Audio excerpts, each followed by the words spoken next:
Andrew, welcome to the Asia Society again. And we are looking forward very much to this time we have together. Let me start off with a very simple and basic question. So why write the book? What are your principal recommendations in the book? And how's it going now that you're on the book tour? Over to you, my friend. Well, thank you for having me. Thank you to Lulu for your friendship and support, and to the Asia Society. I love being a friend of the Society. It was a high compliment, Kevin, so thank you. I wrote this book because I had been on an incredible journey running for the presidency in 2020, and I wanted to share lessons learned, but also answer the question that I think Lulu touched on, which is, why do we feel so stuck? Why do we feel so pessimistic about the political trajectory of the United States? And then what could we do to solve it? And when I was writing this book, I didn't know what I would conclude. I dug into the writings and learnings of a number of other thinkers in this field, including Catherine Gale and Michael Porter, Ezra Klein, Lawrence Lessig, and others. And I concluded that our system is not working because it's actually not designed to work, if that makes any sense. That right now we have this duopoly that is driving America to the extremes, where at this point polarization is at Civil War levels. 42% of both Democrats and Republicans view the other side as evil or their mortal enemies. We're seeing political violence rise, and we can all see what lies ahead. And I started writing this book before the January 6th insurrection attempt, and I saw clearly that this is unfortunately where we're heading. So this is the system. It rewards political figures for being the type of people that can excite or placate the most extreme partisans on either side. It will punish people for compromise. And then you have media organizations separating us into ideological camps. And then you have social media pouring gasoline on the whole thing.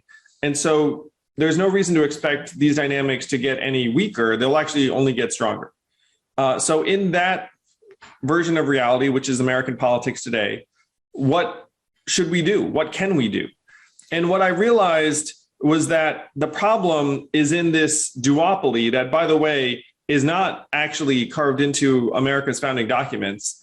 The founding fathers detested partisanship. George Washington warned against it in his farewell address. John Adams called two parties an evil upon the Republic in 1780.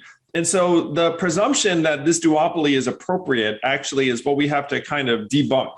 Because if you look around the world, and I know the Asia Society tends to be somewhat internationalist and bent, other developed democracies have 5 parties in the case of the UK, or 7 parties in the case of Germany, or 8 parties in the case of Sweden, all the way up to 17 parties in countries like the Netherlands. And these systems are actually much more in keeping with the principles our founding fathers put forward. They would be shocked and horrified at our current system, in large part because it's uniquely subject to authoritarianism. If you have a 2-party system and one of them succumbs to bad leadership, everyone else's incentives are to fall in line. And that's one reason why we have this feeling that we have. So this was the insight that I gained writing my book. And then I've recently been going around the country talking about these learnings and suggesting that we should not expect this system to work any better than it's working right now. It's only going to get worse. And our best path forward is to try and shift to genuine multi-party democracy as quickly as possible. And there is a mechanism to make that happen in real life. Like, it's not just an academic argument. So one state, Alaska, recently transitioned from party primaries to open primaries and ranked choice voting, and that was via ballot initiative. It turns out that all of this is governed at the state level. And if enough Americans were to join a popular movement to change this system, we could do so with ballot initiatives in 24 states. And then in theory, the state legislatures could make this change in other states. But to me, the most direct path forward is a popular movement that fuels ballot initiatives that make the same change they made in Alaska and other states around the country. Well, thank you. That's a elegant and good exposition of the heart of the issue as you've defined it, which is the voting system.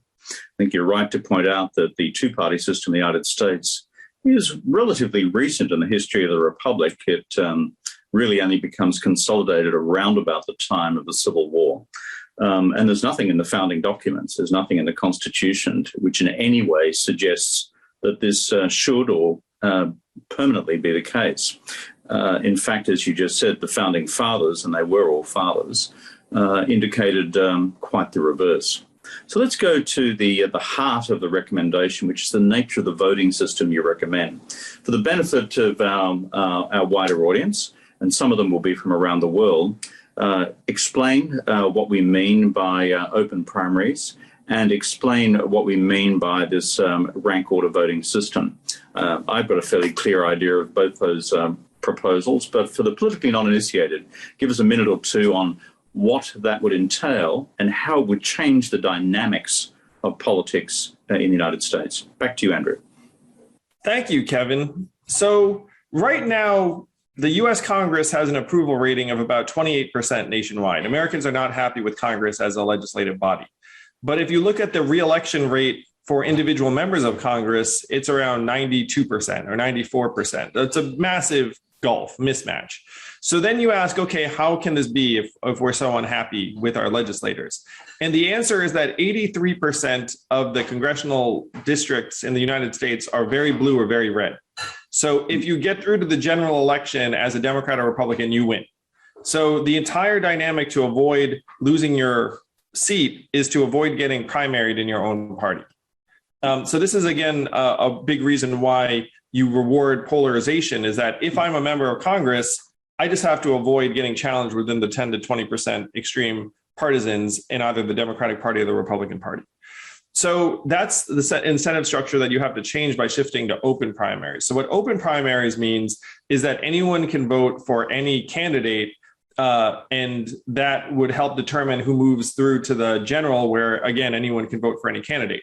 Right now, that is not the case in the vast majority of congressional races in the United States of America, or even my mayoral race, where it was just Democrats voting for the Democratic nominee. And in order to participate in the New York primary, you would need to have registered as a Democrat 4 months in advance of the election. So if someone were to show up even 2 months ahead of time, say, hey, I'd love to support you, it's like, well, too late. So then you have to ask, well, why the heck would you design a system that way? And the answer is just that parties like to try and control the process individually. And in 83% of the districts in the country, the party that has the primary is in control. So shifting to open primaries would immediately make races more competitive, more open. It would loosen the grip of the dominant party on the candidates.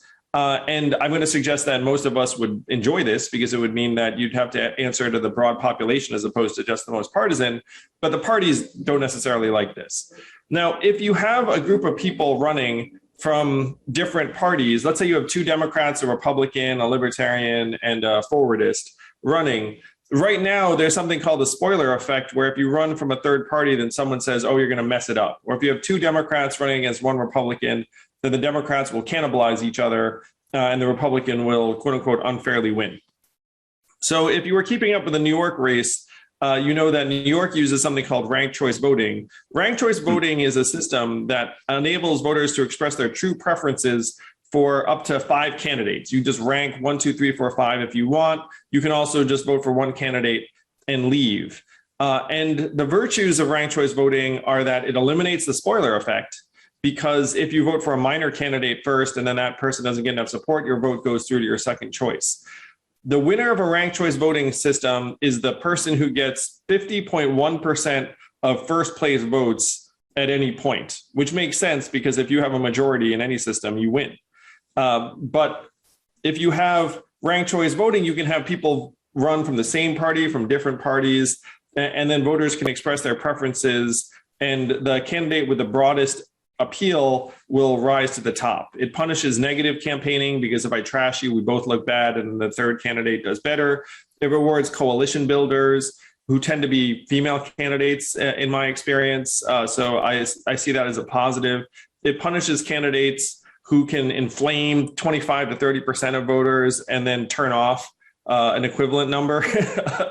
If the Republican Party had used ranked choice voting in 2016, Trump does not become the nominee because he was running around at 35 to 40% support. And then all the other candidates were splitting up roughly 60 or 65% of the vote. In a plurality voting system, he wins. In ranked choice voting, he might not have won. So ranked choice voting is an upgrade or modernization of the voting process that cures a lot of the issues that currently a lot of Americans take for granted. Yeah. So in my country, Australia, we would call our ranked choice voting system the preferential voting system. And we've had it for the last 100 years. In my country, Australia, only 100 years ahead of us. Well, we don't have open primaries, and that's a separate debate.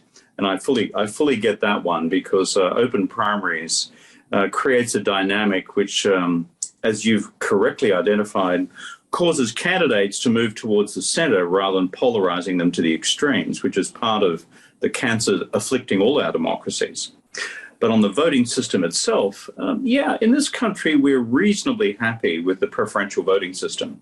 Been around for about 100 years. And with two twists, I suppose, Andrew, and then we'll go back to the United States. One is we call it compulsory preferential voting. You don't get the option of just putting one.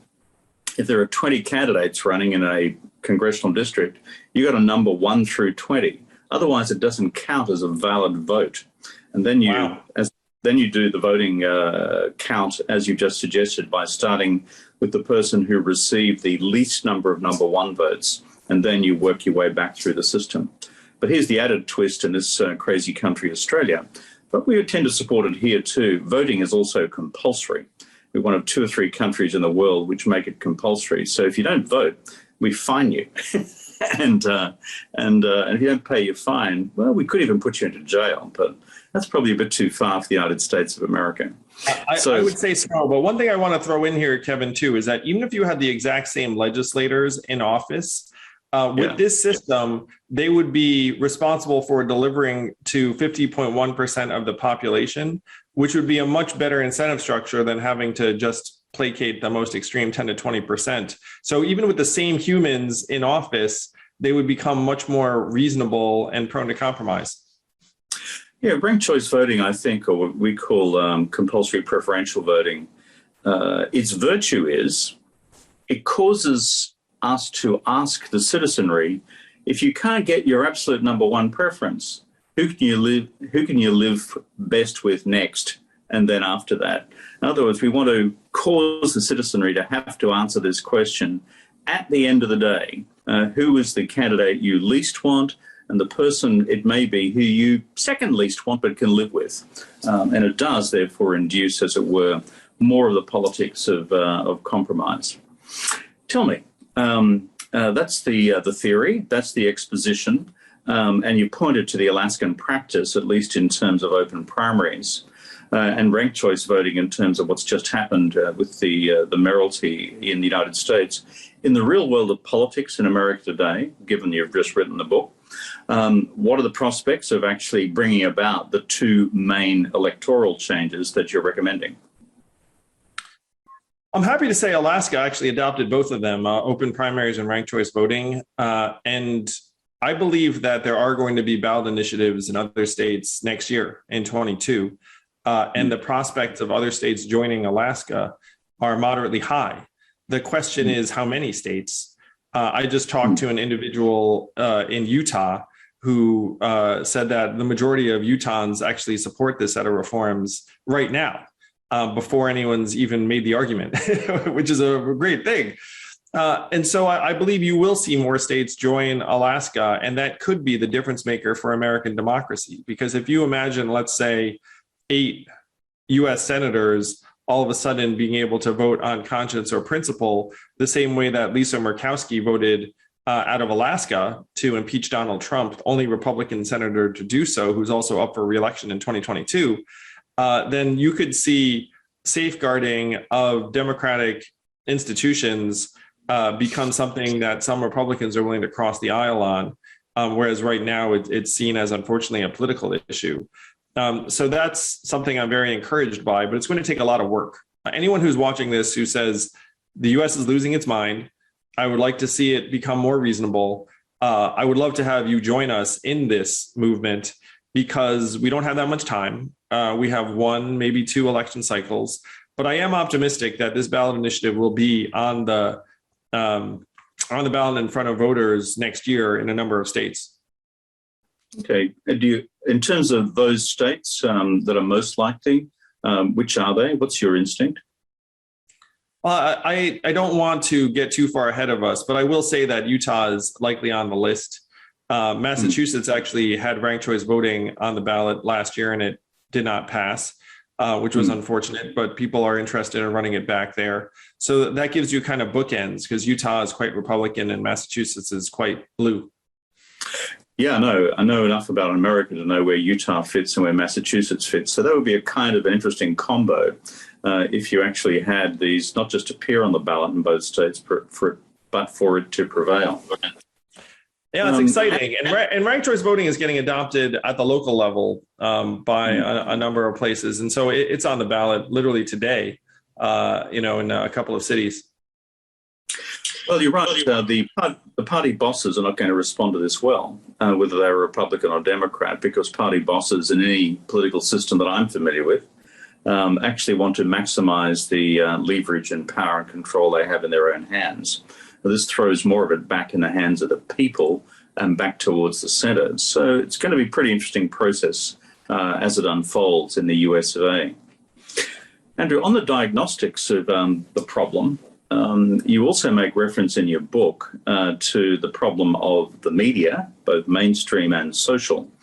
And that is in terms of the dynamics currently at play, causing our democracies to polarize and to polarize acutely and almost to polarize to the extent of mutual hostility and recrimination, whereby the whole notion of a political commons almost disappears. Can you reflect on that further in terms of the media dynamics within America? I'd be really interested. I'm sure our audience would as well. Well, one of the interesting developments over the course of American history is the true ideological divergence between the parties. The parties were regarded as essentially indistinguishable ideologically until the 60s. And then the civil rights movement ended up forming the identity of the Democratic Party. The South ended up moving to the Republican Party as a result. So you had the two parties start to find themselves different ideologically. And then you had different media organizations both follow that divergence and fuel it. So the dynamic that most of us are most familiar with is cable news, where you have Fox on the right, MSNBC on the left, and then CNN sort of in the middle, kind of leaning a bit left. And as someone who ran for president, I can tell you that the cable news organizations really are the bulk of the news programming that goes out there, because a normal schedule would have only 30 minutes or an hour of news on another network, whereas cable news has 24 hours a day. So I've been on the same network multiple times the same day. And so the commercial incentives around cable news in particular end up driving you to give the audience what they want. And the programmers are self-conscious about this. They'll say, look, we're not news, we're comfort. And so if you have that as your framing, plus all of your ratings and advertising revenue are based around building loyalty, you don't challenge your audience that often. You kind of give them what they want, and then they come back for it again the next night. So that's true really for either the right or the left. That divergence began in earnest during the 80s when the Reagan administration got rid of something called the fairness doctrine, where they said that you have to cover both sides of an issue. They got rid of that in the 80s, and then Fox and MSNBC and the rest of them came up. So that's the news landscape we all deal with. And then social media fuels this to the extreme, where misinformation and negative sentiment spread 6 times more quickly and powerfully than truth or something benign. And so if you are a personality, you quickly catch on to that. And then you become much more argumentative and you drive some of the polarization in your own audience. So that is the media landscape that we have. And the thing I'd suggest to everyone is that at this point, people are making billions of dollars on either side. And so with that as your incentive structure, it's very, very hard to try and fuel the middle. I will also point out that the polarized news just gets better ratings. Like if you have kind of boring middle of the road stuff, people just don't tune in the next night as much. Yeah, go back to your fair and balanced news, let's call it policy, doctrine, law, which had been in the United States for some time. As you said, it tended to bite the dust during the Reagan period. Again, for the benefit of our audience, was that entrenched in federal statute and was it formally repealed? Or was it a more complex process than that, which yielded to the business dynamics and the business models you've just referred to in the news media organizations? It was an actual rule. The FCC could fine you for violating the fairness doctrine, and then they repealed that rule under the Reagan administration. It could be reinstituted via an act of Congress to say that the FCC has this power again. Unfortunately, the momentum around that has not been very high. I'm personally for it. I think that it would be good for the country for there to be some standards. At least one thing you could suggest is maybe some of the stuff shouldn't even be called news, honestly.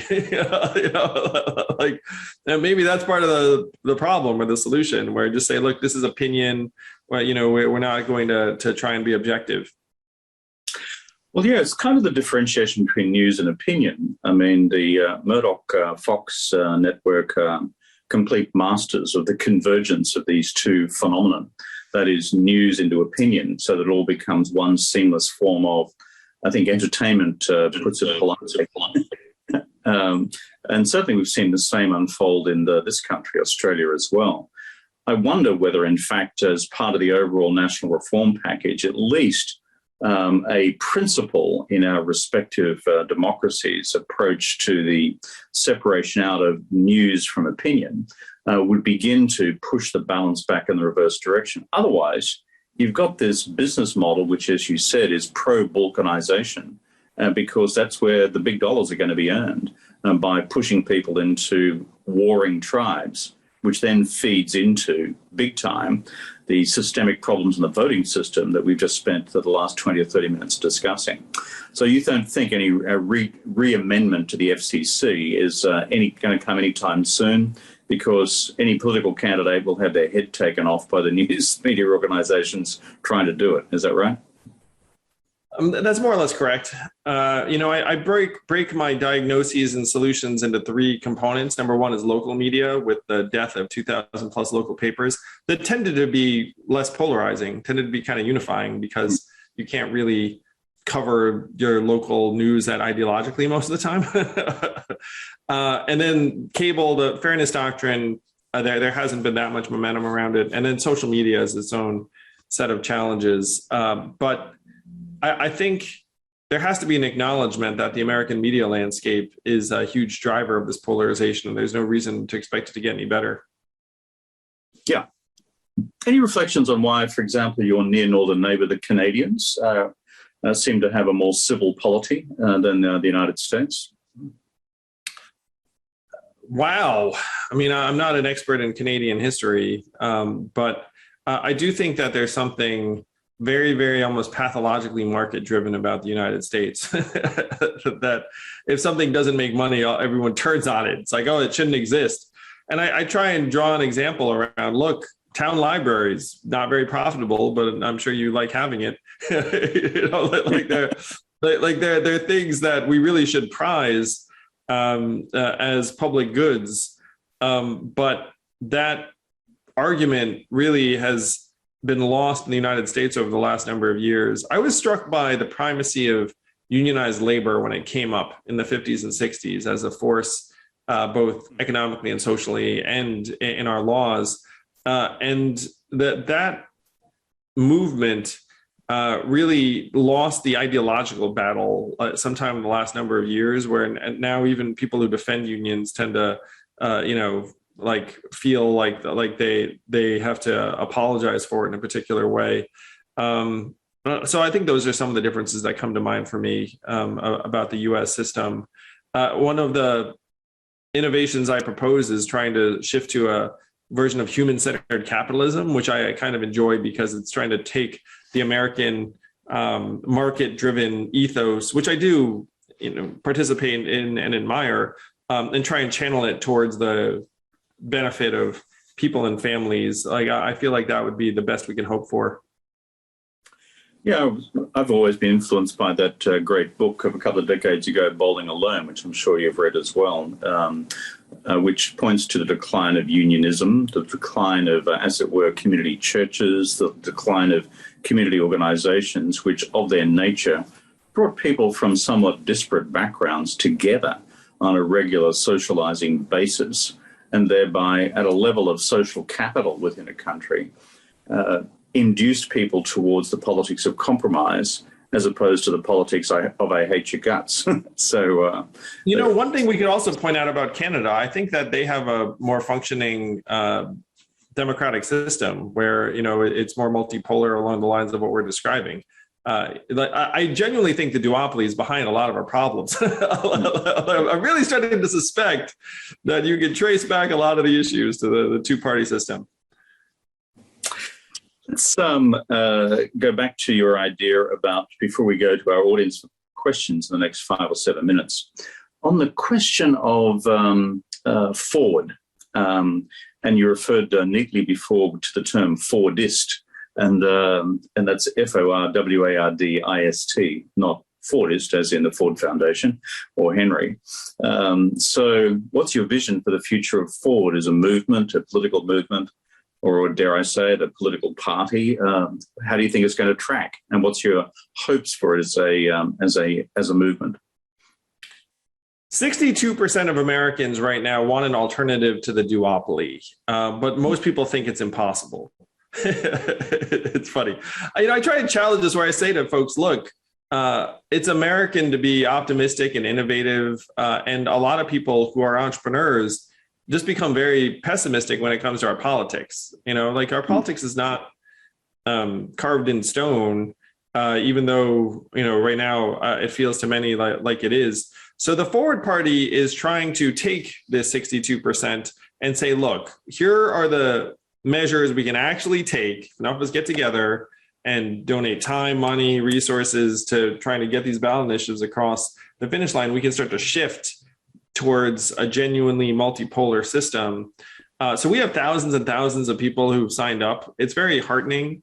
Everywhere I go, there's a lot of energy. A lot of people are, in my view, waiting to see whether it can actually deliver.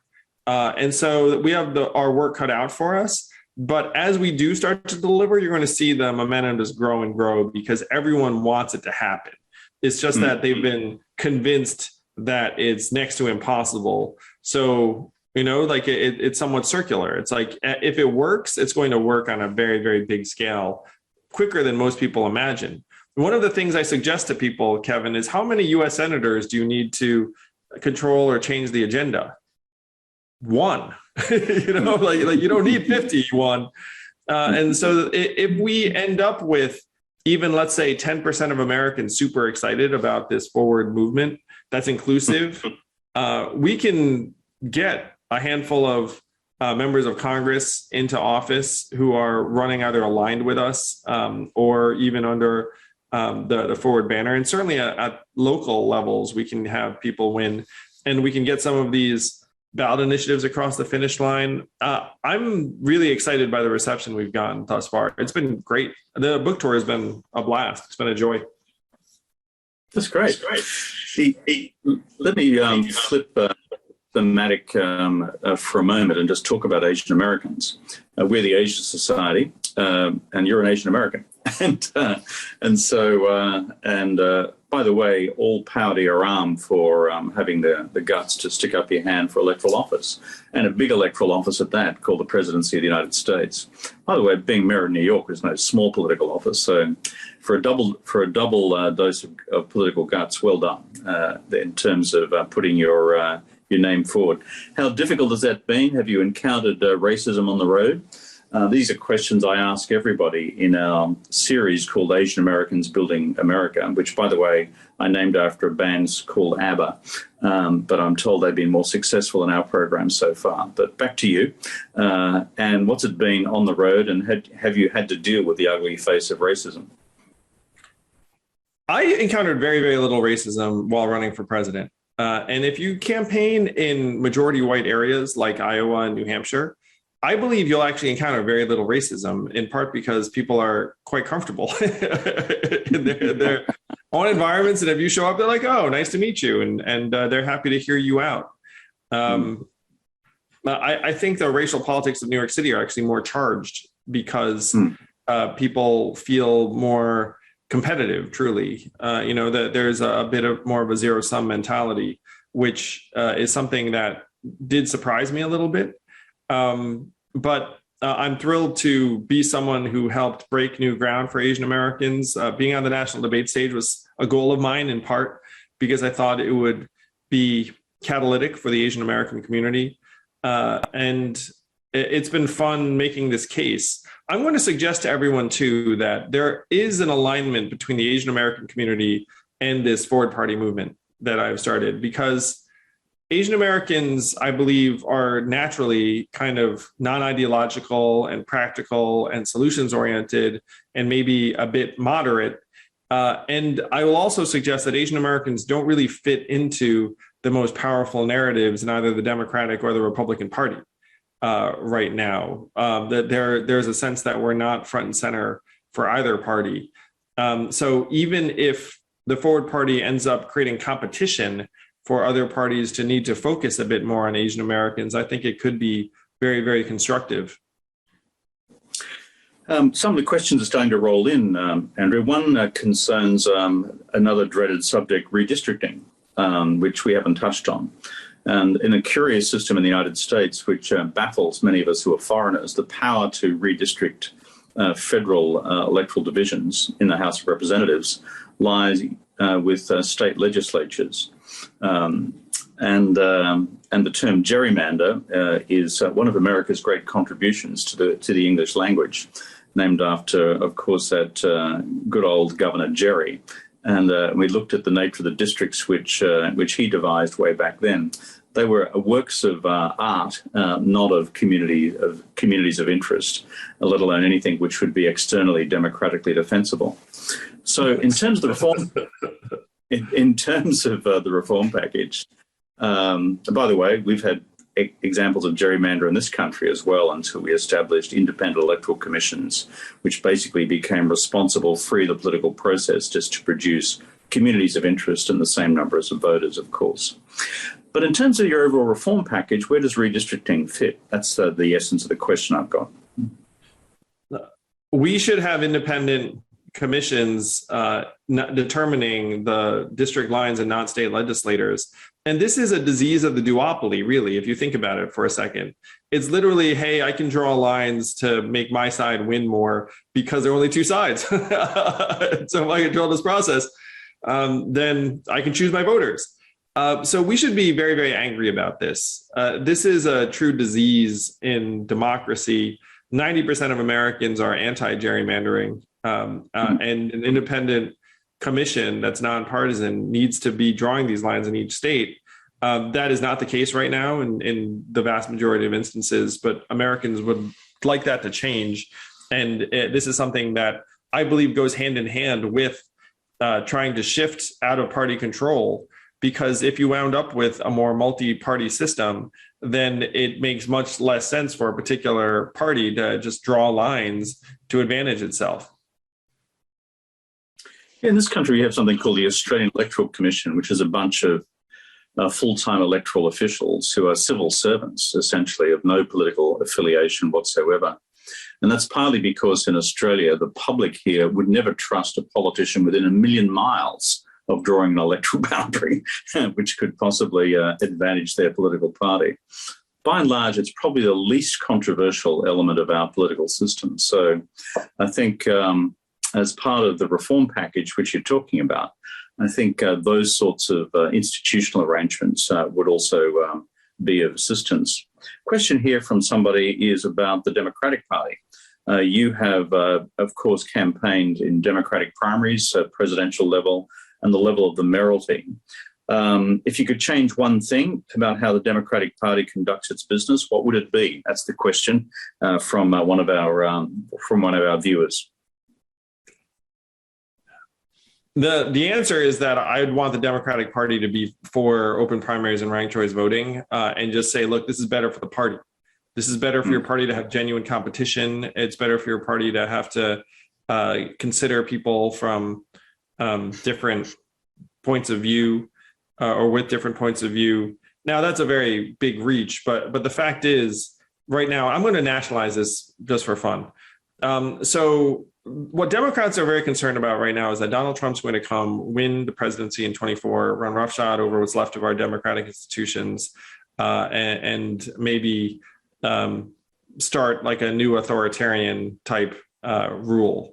I will say that I think these are very legitimate concerns. And you have to ask yourself, if you're a Democrat, what can you do to change that outcome? And so option one is defeat Republicans everywhere forever, which, by the way, is probably not going to happen as soon as 13 months from now. You know, I mean, it's like that's not necessarily going to work. One of the things I suggested is hanging on by a thread is not a winning strategy. Like that should not be the plan. So then an alternate plan would be to try and make the system more resilient and resistant to authoritarianism. If you wound up with even three parties, then having the Republican Party, head a certain direction isn't an existential threat in the way it is then even if you have two parties. I would recommend to Democrats trying to go down both of these roads as quickly as possible. The problem is they focus on road number one almost exclusively. They say, it has to be just that we're going to win, win, win. And then I'm looking at them saying, well, full credit to you, like you should be trying to win, but you also should reckon with the fact that you may not win.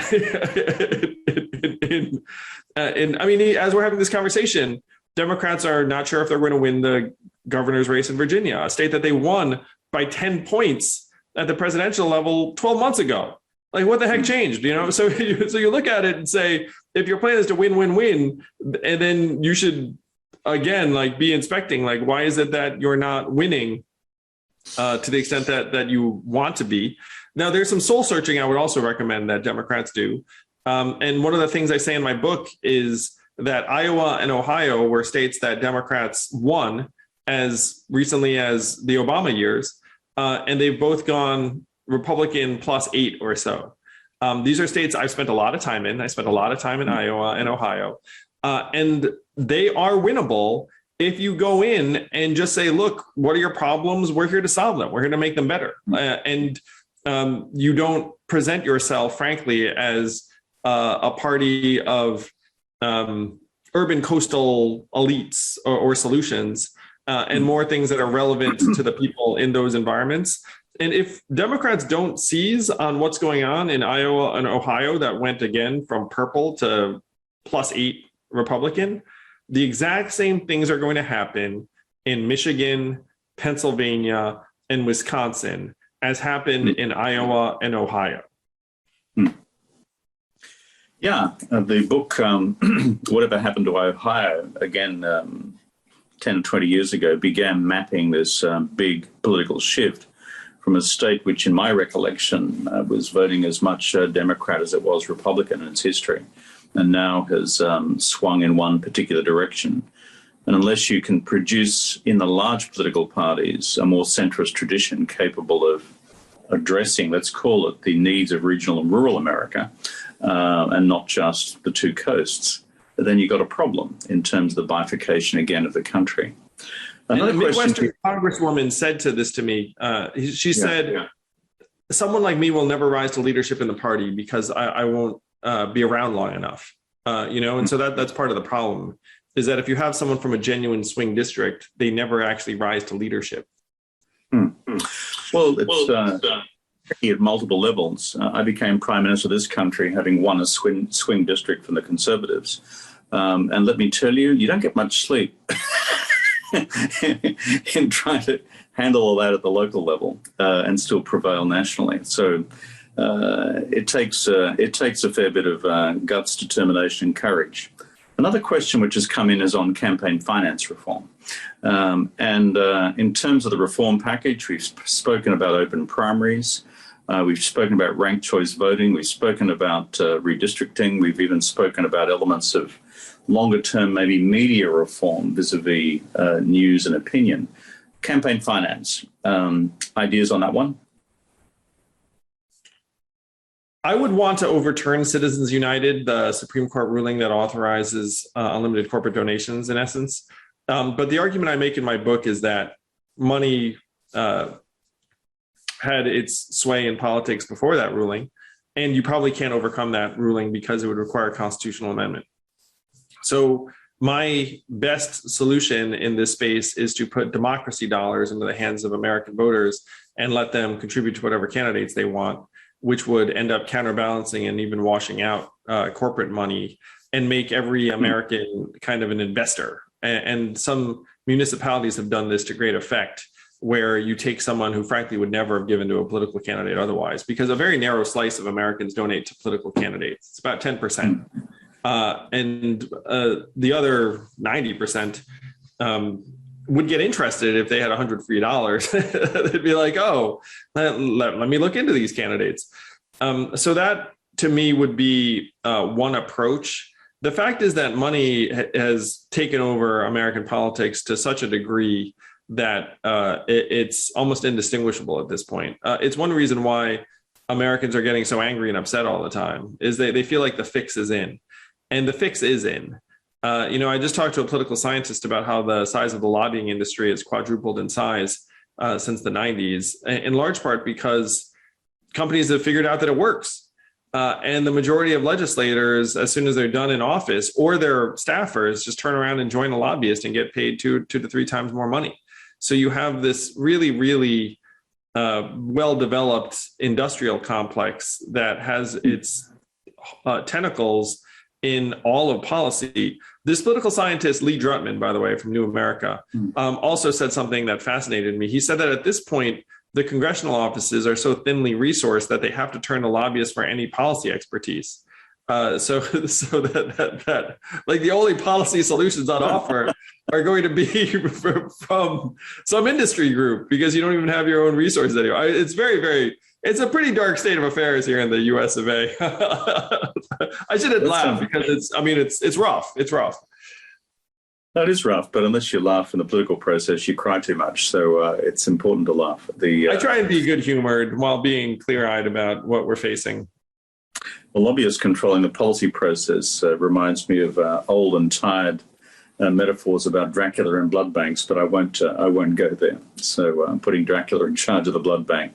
But again, you have to imagine, like, what the heck would the state of affairs have to be for someone like Donald Trump to get elected in the first place, and then have a good chance of getting reelected? That's, you have to reckon with the fact that Americans must be very, very dispirited with what they have and have not been getting out of government. Well, the fear for those of us who are foreigners, of which I'm one, but who, frankly, love America, and I'm a huge fan of the United States and have been for my adult life, as I'm a deeper admirer, for example, of Chinese culture and civilization. These, in quite different ways, enormous contributors to global civilization. But if the world sees the United States actually vote to re-elect Trump, in terms of an American global Waterloo moment, I've got to say your friends and allies in Europe and in Asia will not just scratch their heads. It'll get worse than that. It'll get a lot worse than that. As we often say in this country, look, all of our democracies are capable of screwing up once. But, it's like these things happen. But in terms of a worldview for the exercise of American power in the world and the complete erosion of, frankly, the GOP's leadership of global free trade, which lies very much at the heart of, frankly, the contest for influence in Asia between China and the United States.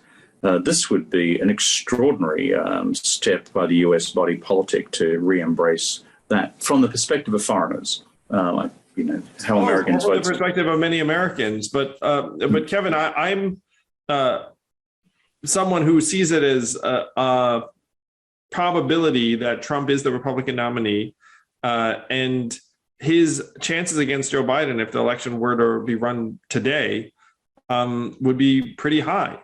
And if the Republicans do take back the House in 22, which they're projected to do, then the Biden administration is going to have very few in the way of legislative victories to talk about in 23, 24.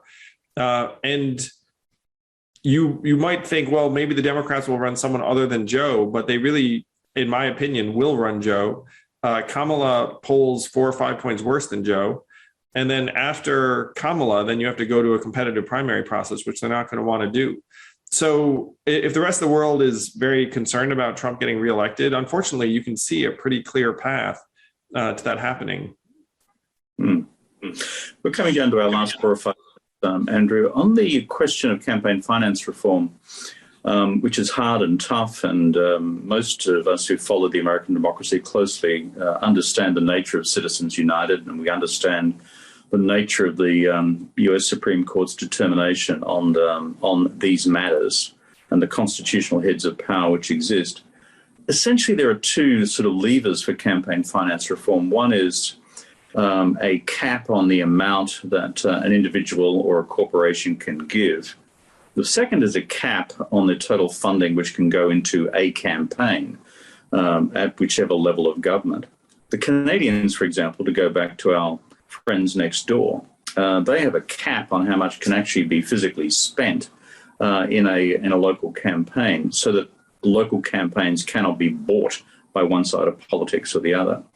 So I know this would seem horrifyingly radical from an American perspective, given I think the term you inferred before was the political industrial complex, which is what happens with lobbying and the rest of it, and the fact that a whole lot of corporates have worked out this actually works. But on those 2 arms of campaign finance reform, caps on donations and caps on, let's call it, the total allowable amount to be spent in a campaign, do either of those have any prospect of success? I wish that they did. I haven't seen meaningful legislation around either. The limit on campaigns is fascinating. One of the things I suggested to people recently is that at this point right now, we're all being driven insane and donating in the aggregate billions of dollars, and those dollars are canceling each other out. Like just for congressional races in 2020, one side raised 1.4 billion, the other side raised 1.2 billion. It's like, what a giant waste. It's like you could have agreed to just not raise that 1.2 billion, but that's not the way it goes. I mean, you have hundreds of legislators dialing for dollars every single day because that's their path to advancement within their party. So the system is so irrational, and it is driving America literally insane. One of the things I say in my book is that the fundraising appeals that work the best are the most alarmed and alarming. So everyone's getting bombarded with the world is ending messages like donate $20 right now. And meanwhile, the same thing's happening on the other side. And the whole thing is just resulting in this colossal clash. So if we were to try to circumscribe or limit the amount of money that could go into races, so many Americans would breathe a sigh of relief. I really like this idea. Maybe I'll incorporate it and champion it. Well, the Canadians, only did this in the last 10 years. And interestingly, it was the Canadian Conservatives who brought it in under the Harper administration because, and I've spoken to some of the folks in Canada who brought this in because they just feared where it would all go in terms of their own long-term trajectory. To finish on a note of foreign policy, a last question from the audience that I'll draw from. Your reflections on where the US-China relationship now stands. How's Joe Biden doing? And what can be done better? Unfortunately, I think the U.S.-China relationship is at something of a low, and I don't think that the parties have differentiated themselves as much as one might imagine. Where I remember on the debate stage when people were talking about China, like you couldn't afford to be seen as being quote unquote soft on China. really in either party. The fact that the systems have diverged so much economically and culturally and technologically, I think is a terrible thing for the world. It's something that I personally feel some responsibility for trying to remedy or change.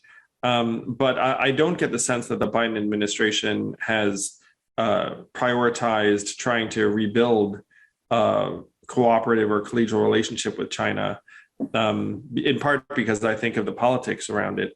I heard a very, very frightening story the other day about how there are elements of the military-industrial complex that are building up in the United States in anticipation of even a potential conflict. I mean, that was scary.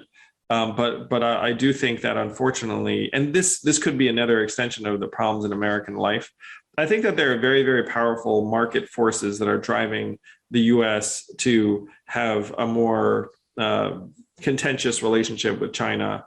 And I think that you would need to have massive exertions to try and reverse that dynamic and bring tensions down. But that would be the best thing for the world. And I hope that even the Forward Party can help interrupt the current dynamic that seems to have crossed party lines within the duopoly. For an American audience, one of the important reflections, I think, is as someone who reads what the Chinese Communist Party does and says every day to its domestic audience. And this brings our two stories and two narratives together. The Chinese Communist Party now says American democracy no longer works. You can simply buy the electoral process. The boundaries process is not, electoral boundaries redistricting process is not fair. And on top of that, it's so dysfunctional, it couldn't even organise its way to deliver an effective national response to the pandemic. So the reason I throw that as a concluding thought from me onto the table is that this is where the two agendas actually coincide. In the past, Chinese authoritarian leaders have been fearful of the effectiveness and robustness of our democracies as being these enormous political stabilizers in our systems, capable of correcting mistakes when they occur, but still capable of delivering strong public goods like, health and education and the rest. And now what the Communist Party is saying is no longer. And this is where the two debates actually begin to coincide in terms of what will unfold, I think, more and more in the next decade, which is a renewed ideological contest between the very idea of liberal democracy, which you support and which I support, which any democratic political leader supports, but frankly, the counter-critique about the effectiveness of our democracies, given the challenges which you and your book are seeking to highlight. Andrew Yang, thank you for your time. Well done, author. It takes a bit of effort to write a book and put one together. I've done a few myself, not for the faint-hearted, my friend, writing a book. But I wish you well on the book tour, because the ideas you're promoting are important in the American public debate to re-energize the great American democracy, because the world has an interest, a big interest, a fundamental interest in America continuing to reinvent itself. You do it entrepreneurially, you do it economically, you do it commercially every day of the week. You do it technologically every 30 seconds with a new innovation. And as you said earlier in your remarks, this re-engineering of politics, it should not be beyond the American political imagination. Amen. Let's do it. Let's reinvent ourselves politically. We have the energy. We have the humanity. We just need to come together and make common cause, because the system will not mend itself. The system will do what the system does. And that's not going to result in something that, unfortunately, we're excited about. Andrew Yang, thank you for being with the Asia Society today. We wish you well on the book tour road. And I'm sure we're going to see more of you in terms of the formal political processes of the United States in the future as well. So thank you, Andrew, friend of the Asia Society. Look forward to doing more in this great series of ours called Asian Americans Building America.